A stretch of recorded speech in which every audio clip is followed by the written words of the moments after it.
Welcome back to Power CEOs, the truth behind the business. If you're just tuning in, you're going to want to go to nowmedia.tv, click on shows, go to Power CEOs and catch the first part, because we talked about how to hire for talent. We look at values, we look at culture fit, and we talked about how culture drives growth and revenue. We also talked about the importance of coaching and having the right coach who is going to shorten the time to your success and really accelerate your results. And so you're not going to want to miss that. But we're going to dive right back in and sort of shift the conversation a little bit, because earlier, Griselda, you talked about the importance of networking and relationships. Talk to me a little bit about how important is the right community for entrepreneurs and building those relationships in order to set themselves for success. It's critically important, absolutely, because you establish those the networks, and it's a community of different topics. So for example, in the line of work that I do in operations and in continuous improvement, it's about operational excellence. And there's groups and community that we help each other out with, either projects or helping clients around the world. But that community is extremely valuable to make sure that you're learning from each other, that you're sharing experiences, and sometimes projects as well. When sometimes there's a little bit too much work on someone's plate, then you partner with others.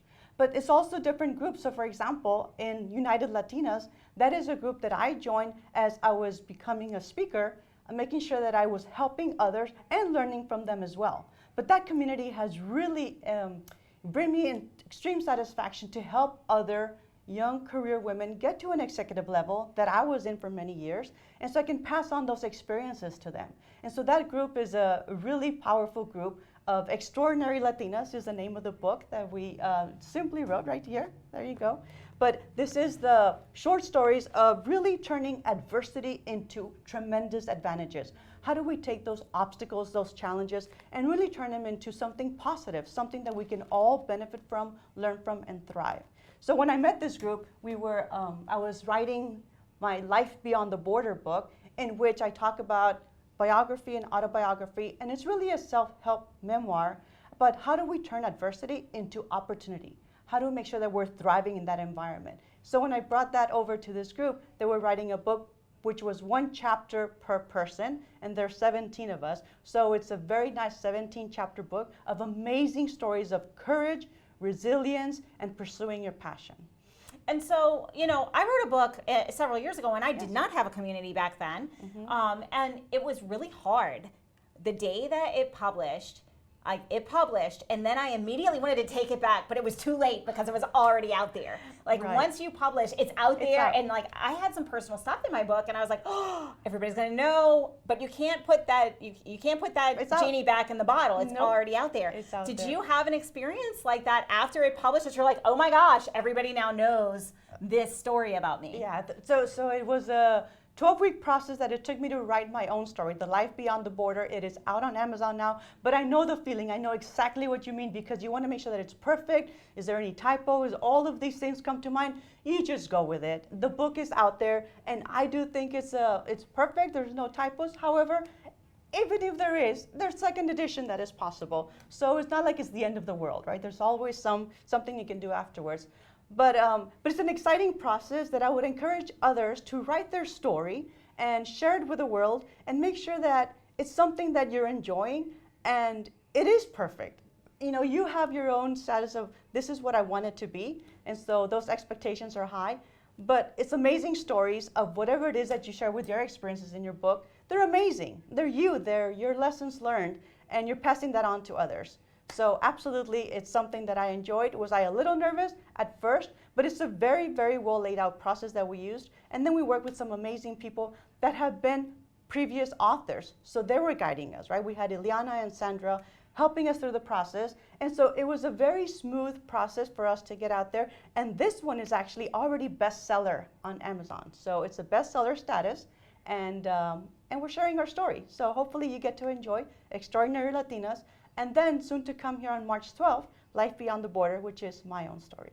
That's so awesome. And so talk to me a little bit about this as a brand elevator and credibility. Like having a book published, it kind of gives you an added level of credibility. So talk about like what the decision-making process looks like, because now you're an entrepreneur. Did you do it for your business, or did you already have this in play when you were an executive?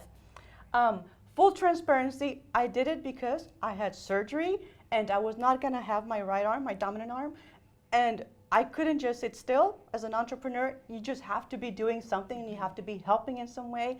And so in my mind, I couldn't write, I couldn't type, I was in a sling. So I dictated to my computer, and that's how the book came about. Wow. So it wasn't really planned, it was by chance. But as I was writing it, I was really learning about my own culture and then interviewing people through my family. And so with that, I put it out there, and I'm having some raving reviews about the book. So I'm really glad that I did it. But it wasn't something that I planned. It was just kind of by chance.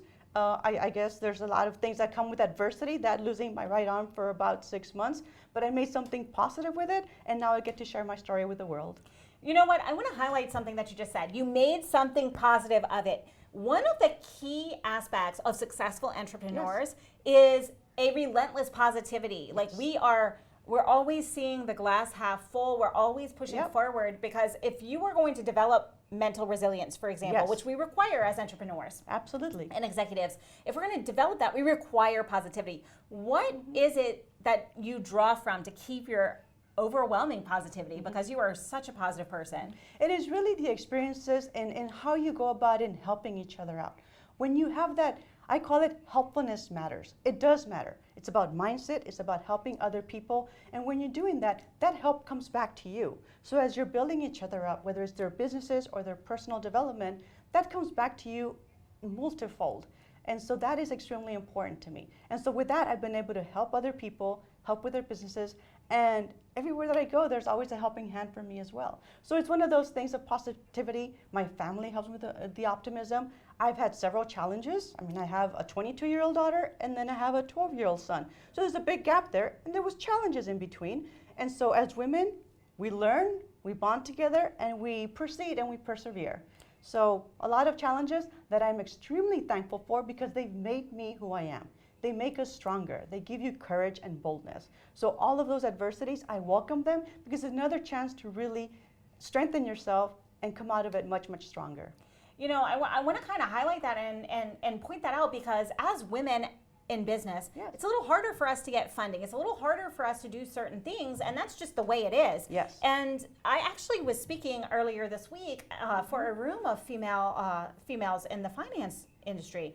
And one of the things that came up is, well, it's so hard. But actually, entrepreneurs, we use that challenge to drive us and to motivate us. That's how we have to dig deep. Yes. It's that willingness to do whatever it takes to get to the next level that really sets apart entrepreneurs and sets apart the ones who are sort of successful from the ones that see greater levels of success. Yes. So instead of letting all the things that could be factors working against us, what you have done is you've turned that into fuel and allowed it to fuel your fire. And I've seen that in many entrepreneurs, male, female, whatever, and any kind of issues or adversities that they may face.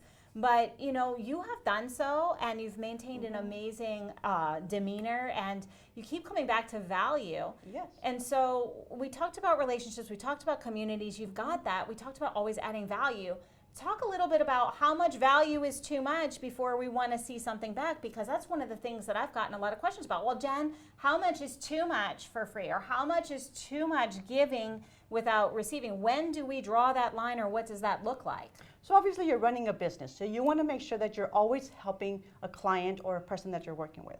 So is there such a thing as too much value? I don't think so. Because what happens is, as you're helping them, they're going to be calling you and your team back for more, and you're going to just continue to build. So that's part of the continuous improvement mindset in me. It is never the end point. It is always, we're getting started. And even when you get the result and you doubled or tripled your results, it's still the beginning, and there's so much more to do. So that positivity really resonates with people, and when they see the results and they're continuously improving them, and everyone within an organization is doing that, it's phenomenal what happens within a company, within an organization. And it's a lot of fun as well, right? So there's no such thing as it's too much adversity. I actually welcome it, and I know that you do as well.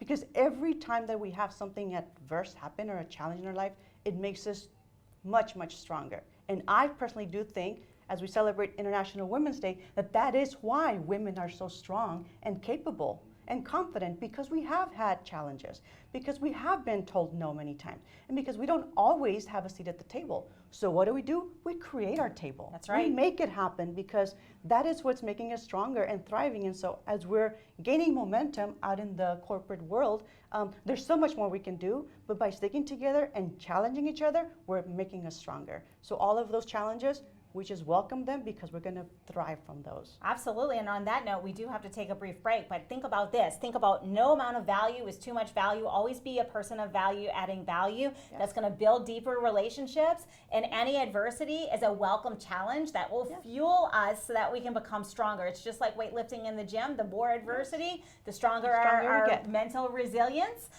So we will head into break, but we will be right back after these messages.